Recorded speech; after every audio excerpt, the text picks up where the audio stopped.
যেভাবে তুমি সকাল দেখো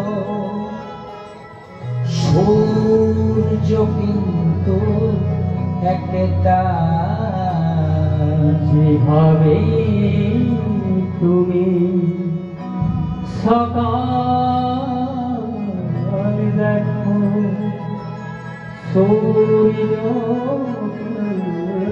তো একটা, যত ভাগে ভাগ করো না প্রেম, যত ভাগে ভাগ করো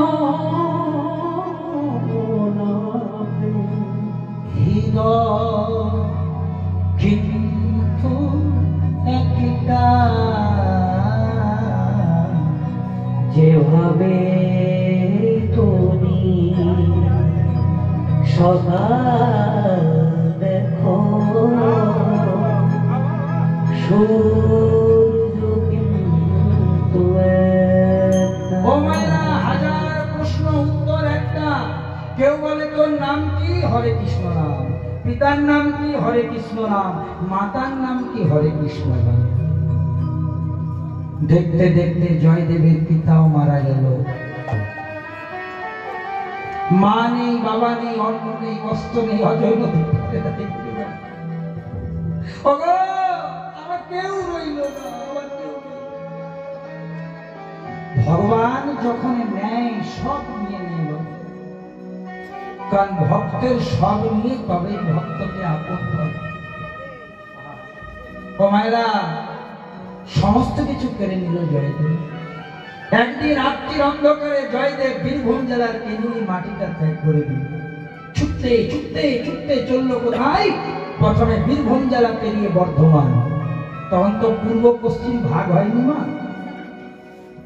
বীরভূম জেলা পেরিয়ে বর্ধমান, বর্ধমান পেরিয়ে বাঁকুড়া, বাঁকুড়া পেরিয়ে পুরুলিয়া, পুরুলিয়া পেরিয়ে মেদিনীপুর, মেদিনীপুর পেরিয়ে খড়গপুর, খড়গপুর পেরিয়ে ভদ্রক, ভদ্রক পেরিয়ে সাক্ষীগোপাল, সাক্ষীগোপাল পেরিয়ে ভুবনেশ্বর, ভুবনেশ্বর পেরিয়ে খুর্দা রোড, আর খুর্দা রোডের বাম দিকে প্রবেশ করলেন উৎকল দেশের মাটিতে, বর্তমান যার নাম নীলাচল। জয় জগন্নাথ ধাম মানে পুরী ধাম। আমি তো টেনে বলে দিলাম, এটা তো সহজ। জয়দেব যখন গৃহত্যাগী হয়েছিলেন বয়স ছিল 16, আর যখন পুরী ধামের মাটিতে গিয়ে পৌঁছেছিলেন বয়সটা 24 হয়ে গেছে। তাহলে কত বছর? 16 থেকে 24, 8 বছর। বিভিন্ন গ্রামে গঞ্জে ভ্রমণ করে যখন নীলাচলে এসে পৌঁছালো, মায়েরা ভালো করে লক্ষ্য রাখবে, ব্রাহ্মণের পৈতে কোথায় পড়ে গেছে খেয়াল নেই, খাওয়া নেই, দাওয়া নেই, নাওয়া নেই, শরীরটা একদম জীর্ণ শীর্ণ হয়ে গেছে। কেশ কর্তন করেনি, লম্বা লম্বা কেশ চুল হয়ে গেছে, দাড়ি হয়ে গেছে। মনে করবে উন্মাদ, মনে করবে পাগল, কে ভাববে যে গোস্বামী ব্রাহ্মণ হয়েছে। আর যখন জয়দেব প্রবেশ করলো নীলাচলে, তখন সন্ধ্যাবেলায় আরতি হচ্ছে জগন্নাথ। কেউ গেছেন না জগন্নাথ ধাম? ধাই কিরি কিরি হাত তুলতে পারেন? জয় জগন্নাথ, জয় জগন্নাথ, বলিয়ে জগন্নাথ মহারাজ কি জয়। জগন্নাথ ধাম যারা গেছে দারুণ জায়গা, এবার মাঝে মাঝে যাবে। হ্যাঁ, সেই জগন্নাথ ধামে যখন গেলেন, সে 8 বছর ধরে বিভিন্ন গ্রামে গ্রামে জগন্নাথ দেবের আরতি করছে ব্রাহ্মণ। জগন্নাথ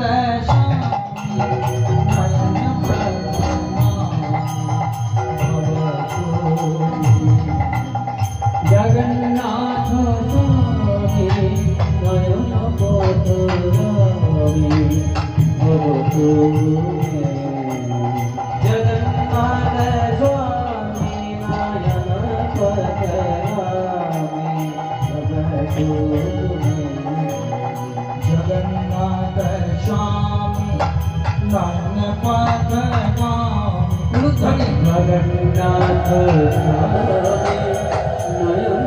জগন্নাথ ভবতু ভবতু মে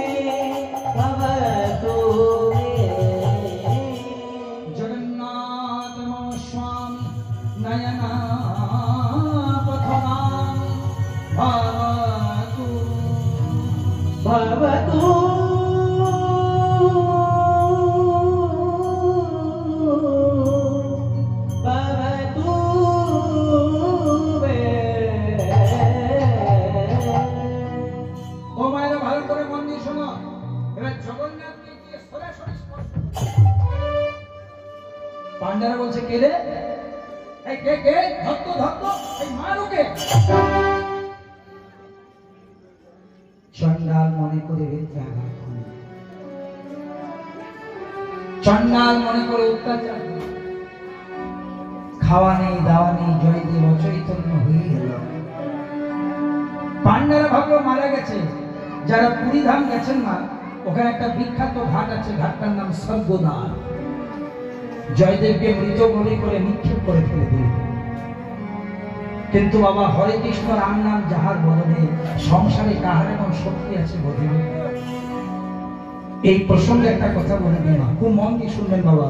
লীলার একবারই অন্তিম লগ্নে এসেছে। মায়েরা, এতক্ষণ যারা মন দিয়ে কীর্তন শুনছেন, আপনাদের চরণে নিবেদন, ঠিক আমি 8টাতে এই হরিবাসরে এসেছি, আর ঠিক 11:30টাতে লীলাটা আমি মিলনে করি।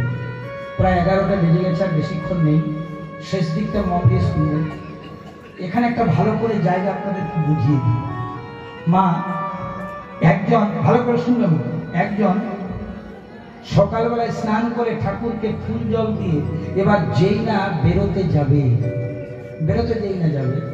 হঠাৎ দরজাটা খুলে দেখছে একজন কালো পোশাক পরে আর কালো ভাই নিয়ে দাঁড়িয়ে আছে। কে আপনি? বলছে আমি যমদূত। কিসের জন্য এসেছেন? বলছে আমি যমরাজের কর্মচারী। ভালো করে মন দিয়ে শুনুন, আমি যমদূত, আমি যমরাজের কর্মচারী। 35 মিনিটের মধ্যে আপনি মারা যাবেন, আপনার কাগজে লেখা আছে, আর আপনাকে আমি নিতে এসেছি। বলছে আমি সুস্থ শরীর, আমি অফিস যাব, খাওয়া দাওয়া করছে, হাতে ব্যাগ টিফিন। বলছে সে আপনি যা করুন করুন, আপনি এখনই যাবেন, গাড়িটা স্টার্ট হবে না, 15-20 মিনিট ওটা লাগবে। তারপরে যখনই গাড়িটা স্টার্ট হবে আপনার সেরিব্রাল অ্যাটাক হবে, আপনি মারা যাবেন, আর আপনাকে নিয়ে 35 মিনিট দেরি আছে। তখন ওই ভদ্রলোক বলছে যখন 35 মিনিট দেরি আছে তখন একটু ভেতর দিকে আসুন। ভেতরে এসেছে কে না, যমদূত। চা দিয়েছে, জল দিয়েছে, হ্যাঁ, চা জল সেবা করে চলে। আরো তো 10-15 মিনিট এখনো বাকি আছে, 20 মিনিট আরো বাকি আছে। তো বড় ক্লান্ত হয়ে গেছি, তাই আমি বলছিলাম কি যদি একটু শয়নের ব্যবস্থা করতিস। বলে চল আমার